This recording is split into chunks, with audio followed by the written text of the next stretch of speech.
খুবই শীত, তার মধ্যে আমরা যাচ্ছি মানে একেবারে মধ্যরাতে কার্তিক দিতে।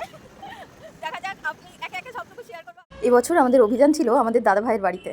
দাদাভাইয়ের বাড়িতে তাই পৌঁছে দিয়েছিলাম আমি, আবির, অনির্বাণ আর চিকু মিলে একটা ছোট্ট কার্তিক। এই দেখুন, এত কনকনে শীত ছিল জানেন। এক নম্বর, এবার এক নম্বর। তাই এক নম্বর খিচুড়ি, খিচুড়ি খাবি? খিচুড়ি এত সস্তায় মানলে হয়? ফ্রাইড রাইস আর চিকেন। এই চিকেন খাবি পূজায়? ফ্রাইড রাইস আর হ্যাঁ, আর হচ্ছে আলুর দম। এত সস্তা? হ্যাঁ হ্যাঁ, দাদা ভাইটা আমার ভালো না। আলুর দম মিষ্টি খাবো না।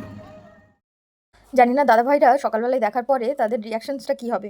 তবে আমরা তিনজনই চিঠিটা লিখতে লিখতে চুটিয়ে হেসেছি, এত হেসেছি, রীতিমতো মজা লাগছিল আমাদের ব্যাপারটাতে। কার্তিক ফেলার এটা ছিল আমাদের প্রথম অভিযান, এবং প্রথম অভিযানেই একদম সাকসেসফুল হয়ে গেছে। তবে আমরা বোমবাজি ফাটাইনি, তার কারণ হচ্ছে বাড়িতে ছিলেন অসুস্থ জেঠু, তাই জন্য আমরা তাদের ঘুমের ব্যাঘাত হোক সেটা চাইনি। না হলে বোমবাজি দিয়ে হলে 16 কলা পূর্ণ হতো আর কি।